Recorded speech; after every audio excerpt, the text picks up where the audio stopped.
February 8th, 2005. Totowa, New Jersey.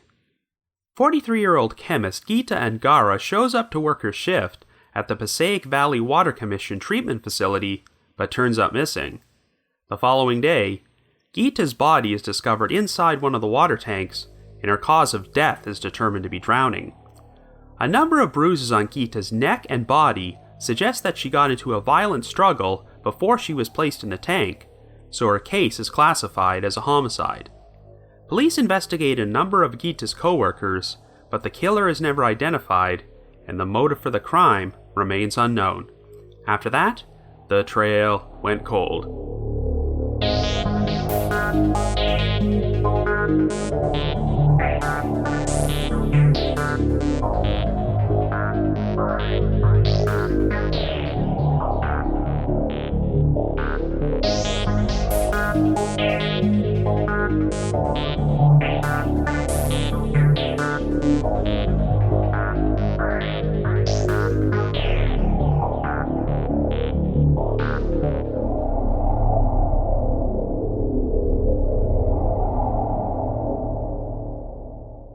Hello everyone, and welcome to our latest episode of The Trail Went Cold.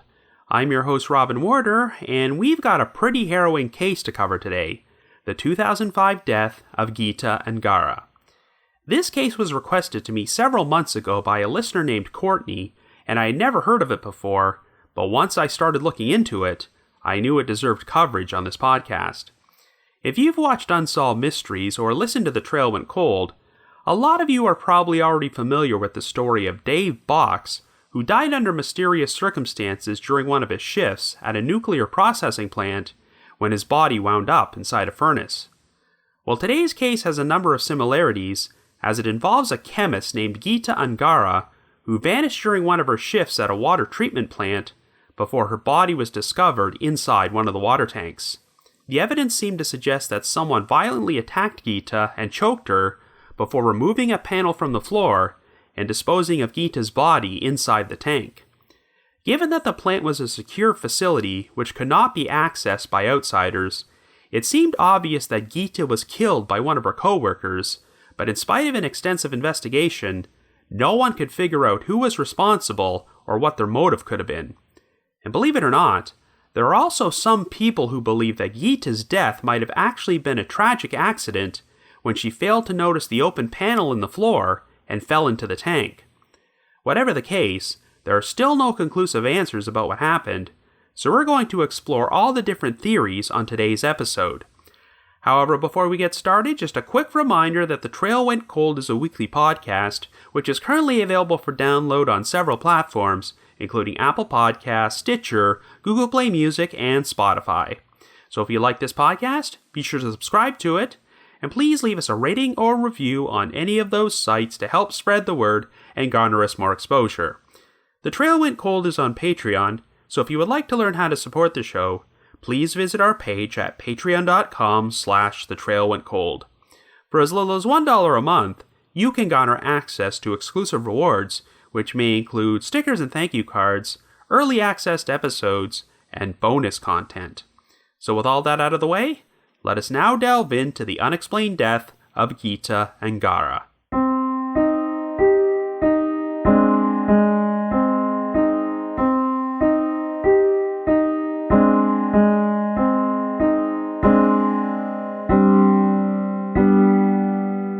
Our story begins in 2005 in Totowa, New Jersey, a borough in Passaic County which has a population of around 10,000 people and is located about 12 miles outside of Newark. Our central figure is 43-year-old Geetha Angara, who works at the treatment facility for the Passaic Valley Water Commission.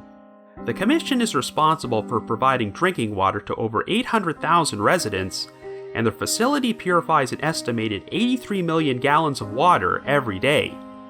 Geetha originally hails from Chennai, India, and became the first woman to ever attend Loyola College when the school officially became co-ed. She wound up earning both a bachelor's and master's degrees in chemistry and received a gold medal after graduating as the top student in her class. Geetha also got married to her husband, Geetha Angara, and the couple would emigrate to the United States in 1984. After attaining additional master's degrees and a doctorate in organic chemistry at New York University, Geetha eventually started her job with the Passaic Valley Water Commission. By this point, she has been employed at the water treatment plant for over 12 years and lives with her family about 45 minutes away in Holmdel Township. Geetha and Jai also now have 2 daughters, 19-year-old Pavitra and 9-year-old Priya, along with a 13-year-old son named Vivek.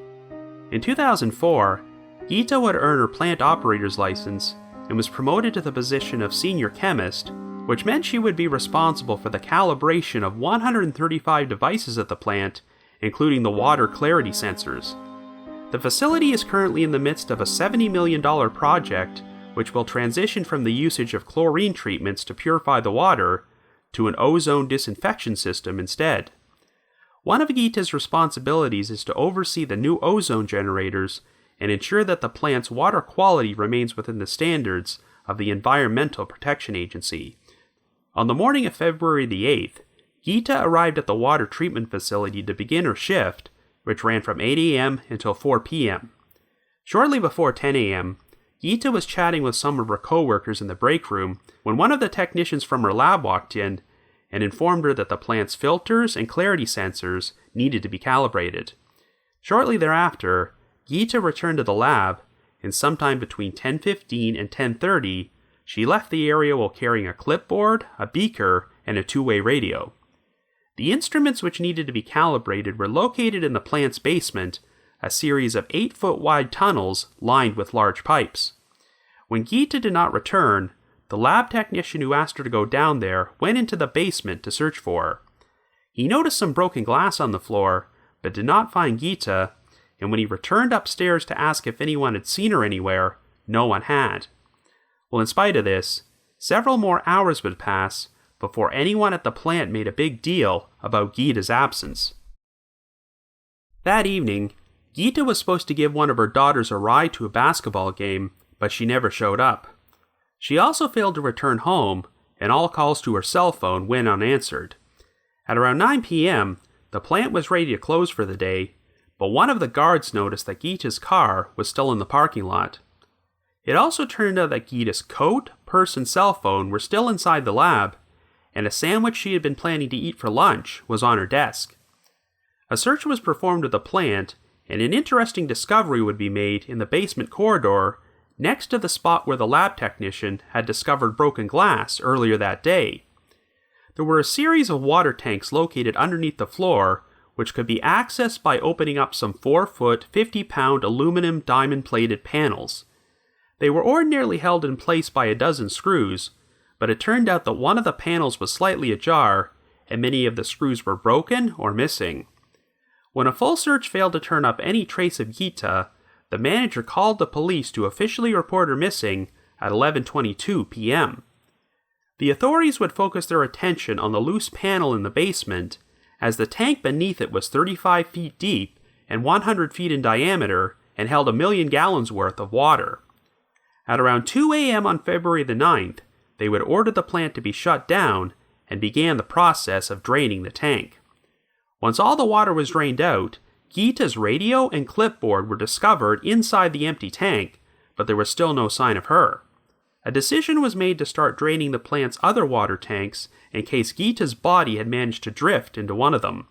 Sure enough, at around 6:30 p.m. that evening, her body would be discovered inside a tank known as the clear well, which is the final storage space for filtered water after it has completed the filtration and disinfection processes. The tank would be drained, and the Passaic Valley Water Commission issued a precautionary boil water order, a public health advisory which is sent out when a community's drinking water has been contaminated, recommending that the residents boil their water in order to purify it. An autopsy would reveal that Geetha was still alive when she first entered the water, so her official cause of death was determined to be drowning. However, there were also a number of deep bruises on Geetha's neck to suggest that someone had attempted to strangle her, as well as additional bruises on her waist and elbow to indicate she had been involved in a violent struggle. It was suspected that someone had attacked and incapacitated Geetha in the plant's basement before removing one of the access panels, dumping her body into the water tank and hastily replacing the panel. There was a 5-foot gap between the water and the panel, and since the tank was not equipped with a ladder or any lighting, it would have been impossible for Geetha to climb out, even if she was still conscious. As a result of these findings, the Passaic County Prosecutor's Office announced that the case would be investigated as a homicide. There was no sign of sexual assault on Geetha's body, and investigators believed that her killer did not use a weapon to attack her and only used their bare hands. The temperature of the water inside the tanks was only 36 degrees Fahrenheit, and since Geetha was believed to be submerged there for around 32 hours, the heavy chlorine levels would have corroded and eliminated any potential trace evidence that the perpetrator left behind, such as DNA and fingerprints.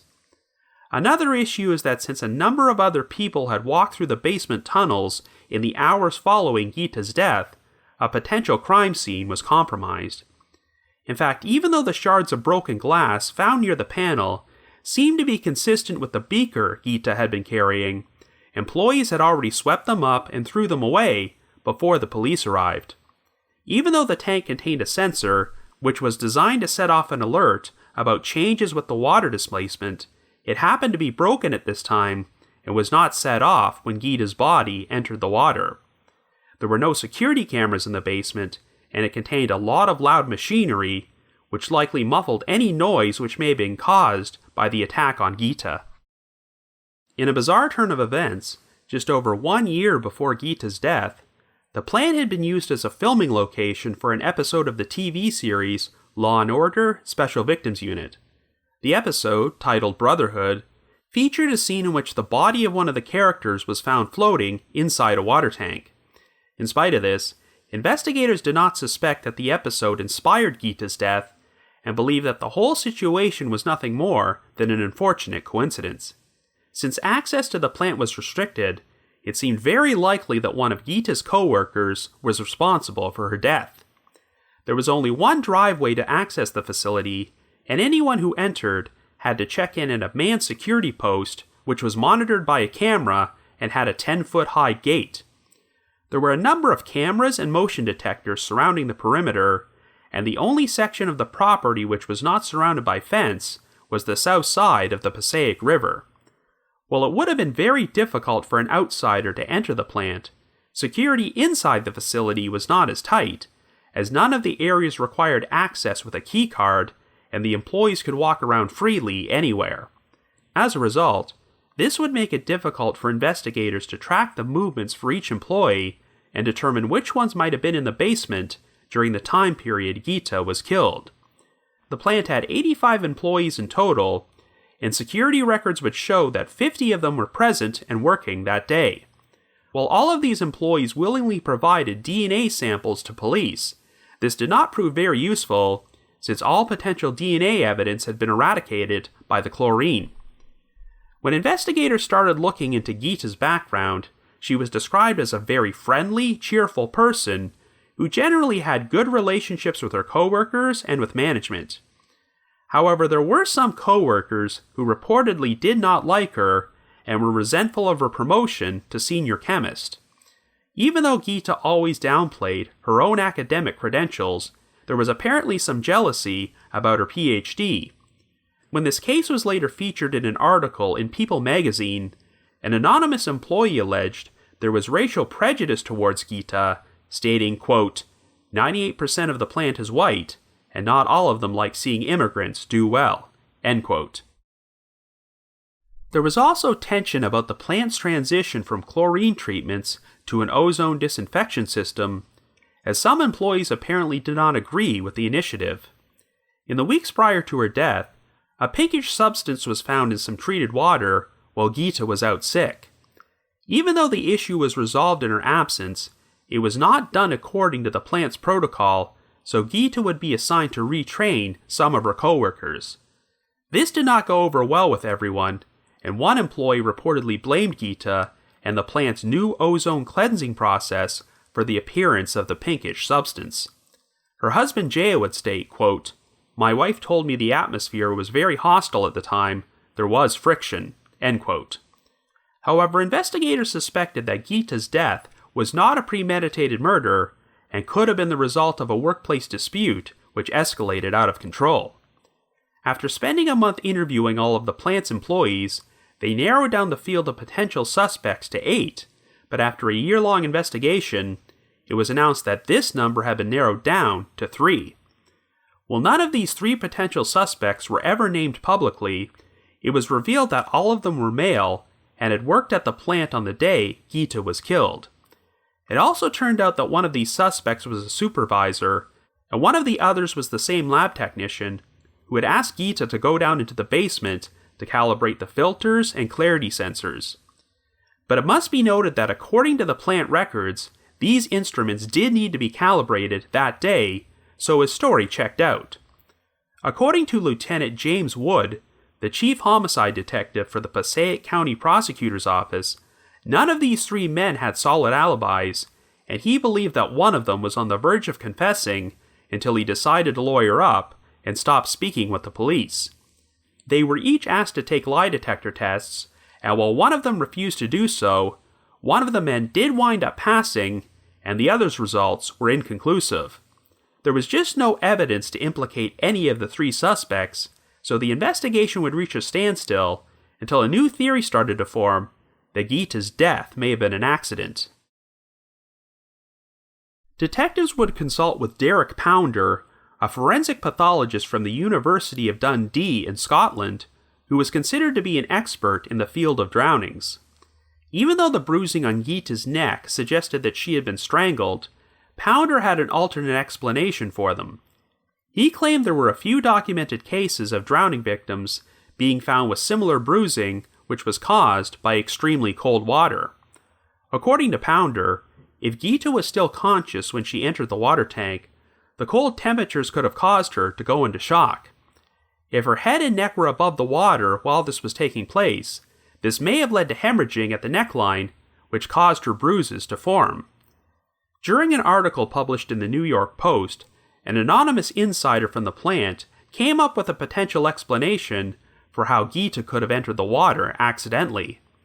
According to this insider, on the day of Geetha's death, the state ordered some testing on the water due to the appearance of a quote-unquote pinkish haze. Even though water samples could be collected from the tanks with some newer machinery, there was apparently one water quality supervisor who was described as quote-unquote very old school and still had a tendency to take water directly from the tank manually.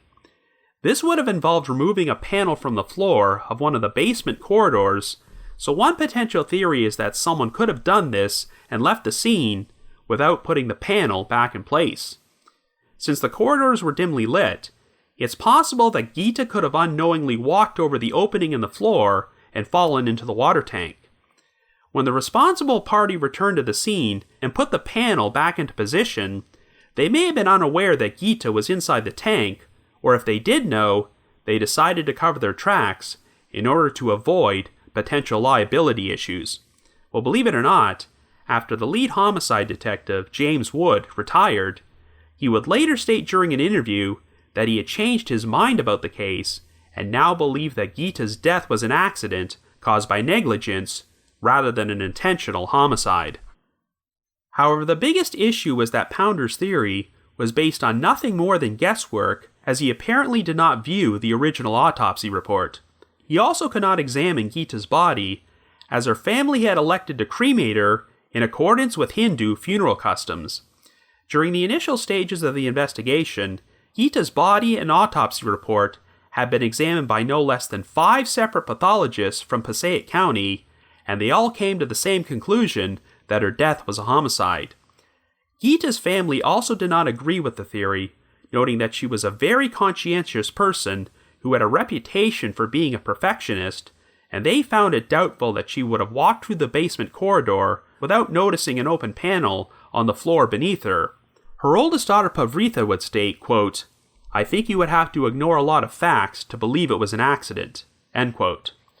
For their part, other plant employees claimed that they had never personally witnessed an incident where someone removed a floor panel and left it open for an extended period of time after leaving the scene. In 2007, the Angara family would file a wrongful death lawsuit, against the Passaic Valley Water Commission, alleging that the plant had a history of safety violations which were never remedied. The suit was tied up in litigation for 2 years before a state judge ordered the parties to mediate for a potential settlement, but I've been unable to find how this lawsuit ultimately turned out. In 2015, a 10th anniversary article was published about Geetha's death, where John LaDaraca, the former Passaic County Chief Assistant Prosecutor, confirmed that the 3 men considered to be potential suspects during the early stages of the investigation were no longer believed to be responsible. LaDaraca stated, quote, "There were a couple of people who raised their antennas, but when push came to shove, we looked into the additional things that became areas of concern in interviewing these folks, and based on that, we thought that while there were reasons they came across as hinky, we ultimately didn't believe they actively killed her." End quote. At the moment, the case is described as, quote-unquote, open but inactive, so there's still no answers about what caused the death of Geetha Angara. So I guess you could say, the trail went cold.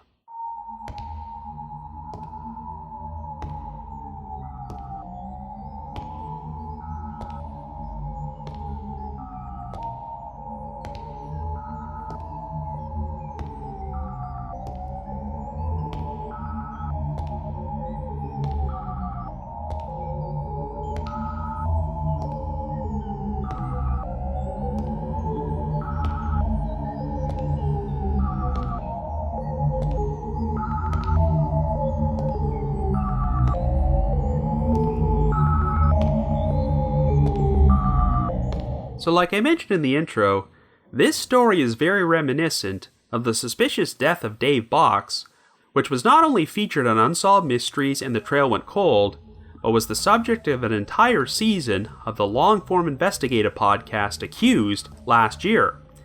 In both of these cases, an employee disappeared during the middle of their shift at a large plant and was not reported missing for a long period of time before the victim, or what was left of them, was discovered on company grounds. In one case, it was a uranium processing furnace, and in the other, it was a water tank, but no matter the circumstances of how they died, you can only hope the victim was not conscious when they found themselves in that position. Now, Dave Box was working the graveyard shift and died inside a building which was not being used at that particular time of night, so if it was a homicide, you can understand how someone could have gotten away with it. However, Geetha Angara's death was a lot more brazen, since it apparently took place in an open corridor during the morning hours, so the perpetrator got extremely lucky that no one else happened to come by while this was going on.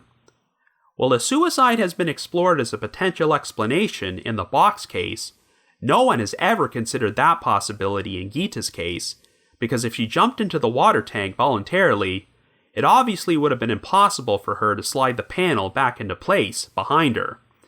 Theoretically, that should have eliminated all possibility of her death being an accident as well, but this has been presented as a potential explanation, and I'll talk more about that later on. Now, Dave Box's story has always had a major conspiracy vibe surrounding it, because in the months following his death, his plant was hit with a major scandal once it became public knowledge that they had been causing radioactive contamination in the surrounding community. So one of the most prominent theories is that Dave was murdered because he was threatening to blow the whistle on the plant's unsafe practices. This has been presented as a potential theory in Geetha's case as well, but it's unclear what she could have stumbled upon that put her life in danger. I mean, during this time period, the water facility was in the midst of an expensive project to transition from chlorine to an ozone disinfectant system, but while this wasn't a popular decision with all the employees, it was hardly scandalous.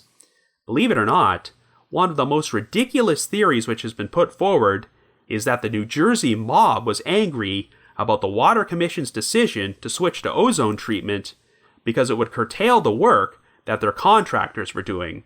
So as a result, the mob decided to order a hit on Geetha. Well, that theory makes no sense whatsoever, because Geetha was a chemist who had no authority to make big decisions like that, so I don't see how murdering her would change anything. I really don't get the sense that there's a massive conspiracy surrounding Geetha's death, and the crime may have been more personal in nature. This case is pretty unique in that it seems to be pretty solvable, yet at the same time, it's also an investigator's worst nightmare. By the sound of things, the exterior security at this plant was pretty strong, and it would have been very difficult for an outside intruder to sneak into the facility and commit this crime. This means that the perpetrator had to be one of Geetha's co-workers who was on shift that day, so there was a pool of 50 potential suspects to work with. But at the same time, there really doesn't seem to be any conclusive evidence which could implicate any of them. Since there was a window of over 12 hours before the police became involved, a number of people walked through the basement tunnels through the spot where Geetha was likely killed, contaminating the crime scene. The shards of glass on the floor from Geetha's broken beaker could have provided evidence, but someone took the initiative to throw them away. And due to the heavy chlorination of the water, all potential forensic evidence which could have been left by the killer on Geetha's body, such as DNA and fingerprints, was eliminated. With no witnesses or security camera footage placing a suspect at the murder scene, I think police were hoping that if they interrogated everyone hard enough, the perpetrator would eventually break down and make a full confession, but this never took place. For a while, investigators were certain that they had narrowed down the field to 3 suspects, but after all these years, they apparently now believe that none of these guys were actually involved. So unless a confession takes place, or someone with inside knowledge of the crime comes forward with information, it's really hard to see how the police will be able to build a strong enough case against anyone to make an arrest. While security protocols preventing outsiders from entering the plant seemed to be adequate, security protocols inside the plant were a different story. Since no keycard access was required at the time, anyone could move about the plant freely and pretty much go wherever they wanted. They've since remedied that in the years following Geetha's death, but investigators have stated that if these security protocols had been around all along, it would have been easier to track all of the employees' movements that day and possibly determine who was in the basement during the approximate time period Geetha was killed. It's pretty unsettling to hear that the underground water tanks were not equipped with any lighting or ladders, even though there was a 5-foot gap between the water and the panels. So if someone did fall in there by accident, it would have been impossible for them to climb out before they succumbed to the freezing cold temperatures. In addition, the sensor which was designed to send out alerts about changes with the water displacement just happened to be broken that day, which is why it didn't go off when Geetha's body hit the water. It's possible it was deliberately sabotaged by the perpetrator, but if the sensor was simply broken, that's really not reassuring. Remember, this was just over 3 years removed from 9/11, and one disturbing point which was raised is if the sensor couldn't detect a body, what if there had been an attempt at a terrorist act and someone dumped some dangerous chemicals into the drinking water? So obviously, Geetha's death exposed some major inadequacies with the plant's safety protocols. I also find it troubling that there was a window of over 6 hours during Geetha's shift when her whereabouts were unaccounted for, but no one really seemed to be troubled by it, and the police were not contacted until around several hours after her shift ended.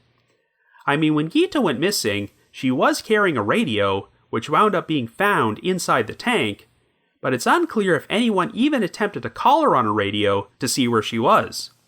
Even if there was only one person who was directly involved in Geetha's death, this makes me wonder if others might have been aware of what happened, but kept their mouths shut. The panels of the water tank weighed around 50 pounds, and it would have been difficult for one person to remove it, dump Geetha into the tank, and replace the panel by themselves. So even if only one person killed her, they could have enlisted the assistance of others to cover the whole thing up. You can understand how unsettling this whole situation must have been for everyone at that plant. It was conclusively established that Geetha's killer had to be one of the 50 employees working there that day, which meant from that point on, they all had to keep showing up there with the knowledge that at least one of their co-workers was a murderer and continuing to get away with it. I heard that morale at the plant went down following Geetha's death, and I can certainly understand why, as I'm sure many of the employees felt that they had to constantly look over their shoulders. It seems like the majority consensus about Geetha at the plant was that she was a very dependable and well-liked person, but there have been quotes from anonymous sources that some of Geetha's co-workers resented her because of her education and qualifications and did not appreciate being a subordinate for an immigrant. No matter who was responsible, it sounds like investigators always believed this was not a premeditated murder, but more of a spur-of-the-moment crime of passion. After all, Geetha had strangulation marks on her neck, which seems to imply that the perpetrator had no weapon on them and was trying to choke her to death, and since drowning was her exact cause of death, Geetha was technically still alive when she was thrown into the tank. We know that Geetha was heading down into the basement to calibrate the instruments when she disappeared, so it seems like she must have bumped into her killer in the corridor, who subsequently attacked her, before they removed the floor panel and dumped her body into the tank. But what could have caused things to escalate like this? Did Geetha bump into someone and get into a heated confrontation which led to violence? Or did she stumble upon something she wasn't supposed to see, which led to her being killed? It was established that one of Geetha's co-workers from the lab asked her to go down into the basement and later went to search for her, where he discovered the broken glass from Geetha's beaker. Under these circumstances, you can understand why this guy would have been one of the 3 employees the police zeroed in on as a potential suspect, but they apparently no longer believe that any of these 3 men were involved. Without knowing anything else about this lab technician, or his relationship with Geetha, or potential motives for wanting to harm her, I cannot evaluate the likelihood of him being the perpetrator. One detail I find interesting is that before this incident took place, some of the plant's employees claimed they had no idea there were tanks underneath the basement floor and walked through that area numerous times without even realizing there were millions of gallons of water below them. But obviously, Geetha's killer would have known this since they went to the trouble of removing a panel and disposing of her body. Considering that many of the screws on the panel were broken or missing, and it was left slightly ajar, I get the impression that whoever did this was in a hurry, for fear that someone would enter the corridor and catch them. So I'm assuming that when investigators were narrowing down their pool of suspects, they focused on employees who might have had knowledge of these tanks and the panels. Another odd detail of this case is that they filmed an episode of Law & Order SVU at this plant over 1 year earlier, which contained a scene where a victim's body was found floating inside a water tank. As you probably know, the bread and butter of the entire Law & Order franchise are fictitious storylines which are based on real-life crimes from the news, but this is a rare occurrence where the real-life crime occurred after the Law & Order episode. Of course, the whole thing is probably just a coincidence, as investigators found no indication that Geetha's death was some sort of copycat crime, but I can't help but wonder if the perpetrator might have seen the episode and remembered it, which is how they came up with the idea of hiding Geetha's body inside a water tank. Well, investigators actually looked into the possibility that Geetha's death might have been connected to another similar unsolved homicide which took place in New Jersey over 36 years beforehand. The crime occurred on August the 31st, 1968, at a massive 86-building campus for the Hoffman LaRoche pharmaceutical firm, which was located on the Passaic County-Essex County border. That evening, the body of a 22-year-old secretary named Joan Freeman was discovered in the hallway of building number 34. She had been struck on the head several times with a wooden mallet before her throat was slashed. Joan had been employed by the firm for 3 years, and since it was a Saturday, she was working there alone, doing overtime.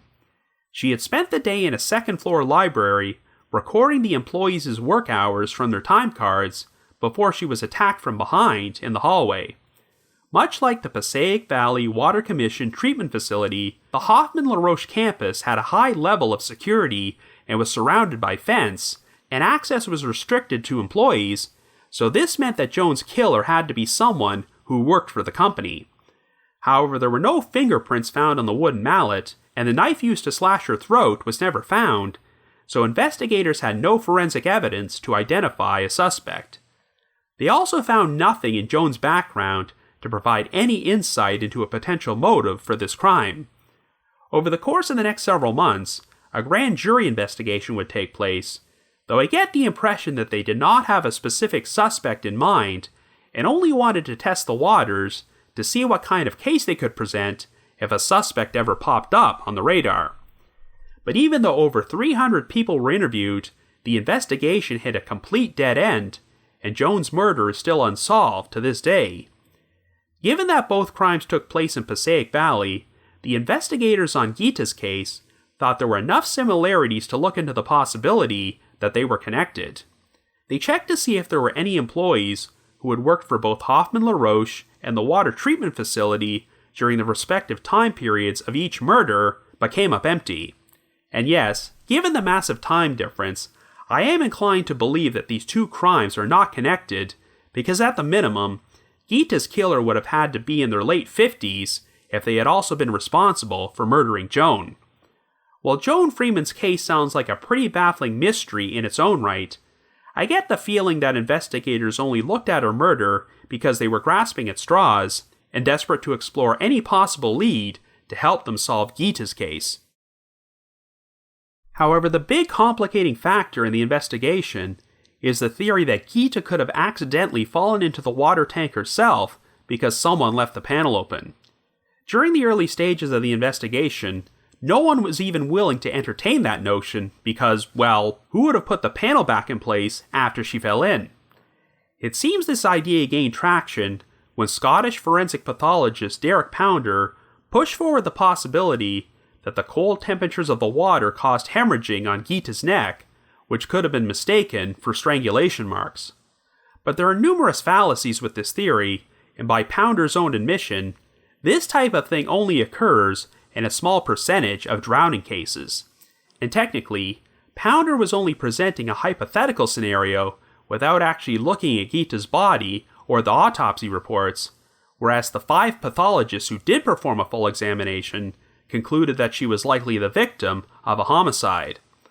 I think this theory has gained more traction since the former lead detective, James Wood, went on the record claiming that Pounder's assessment caused him to change his mind, and he now believes Geetha's death was an accident. Well, you have to take into account that Wood made this statement after his retirement, and no homicide detective wants to end their career with an unsolved murder still on the books, so maybe this was his way of rationalizing the whole situation. The other ammunition for this theory is the anonymous plant insider who claimed that a water quality supervisor may have removed a panel from the basement corridor's floor to collect water samples on the day of Geetha's death, providing a potential explanation for how she could have stepped in there accidentally.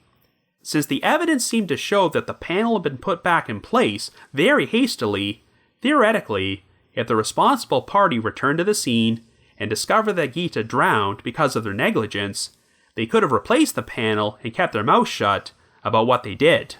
I mean, this plant obviously had serious internal issues with their safety protocols, so I cannot completely discount the possibility that a scenario like this took place.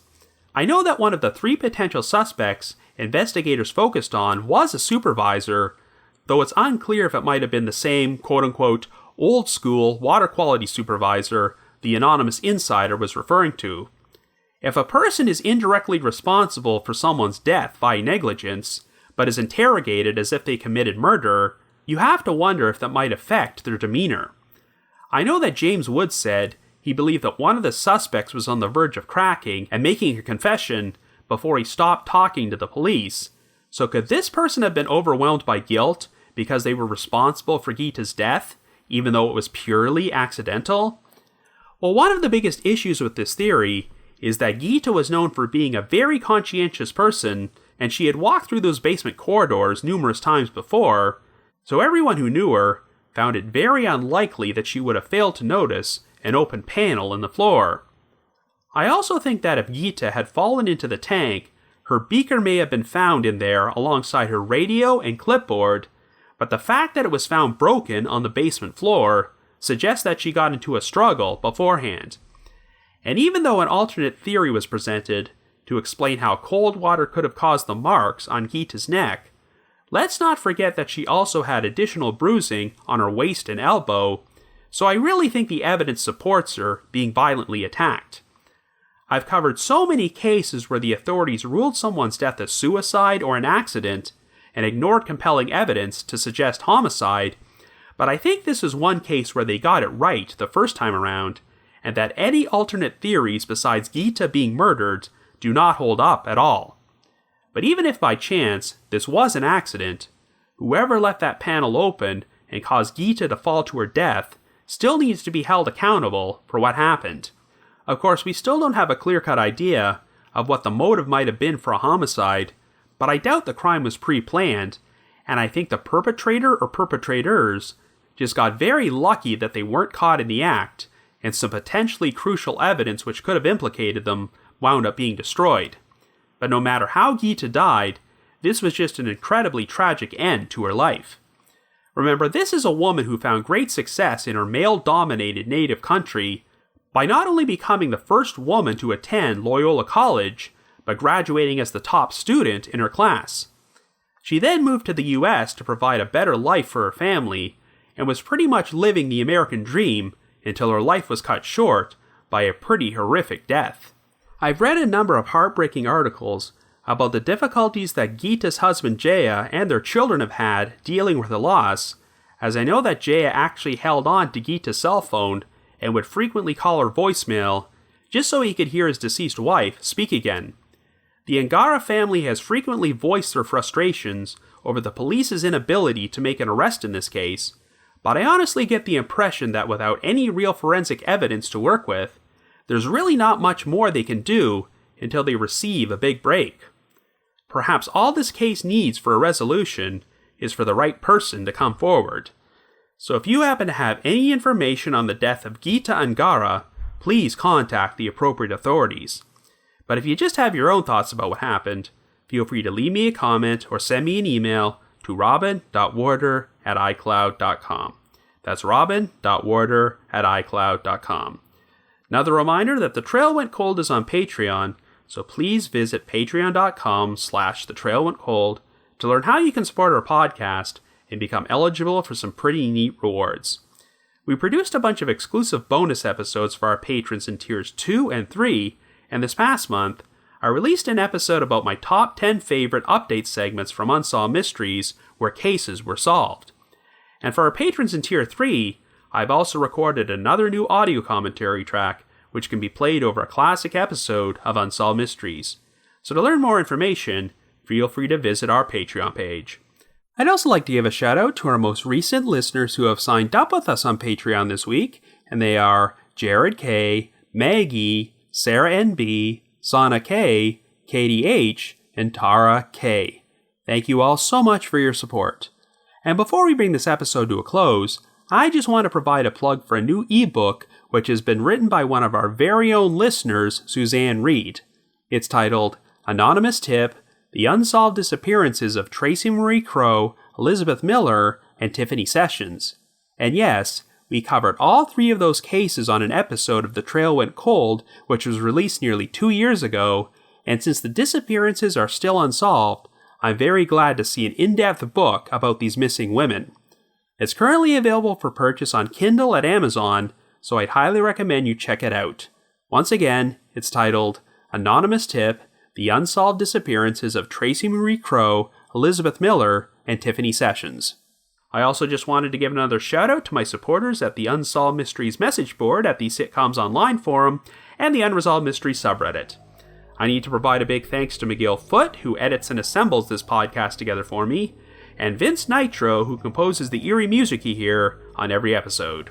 If you haven't already, you can like us on Facebook, follow us on Twitter, or leave us a rating or review on Apple Podcasts, Stitcher, Google Play Music, or Spotify. So have yourself a good week and join us next Wednesday for another brand new episode of The Trail Went Cold.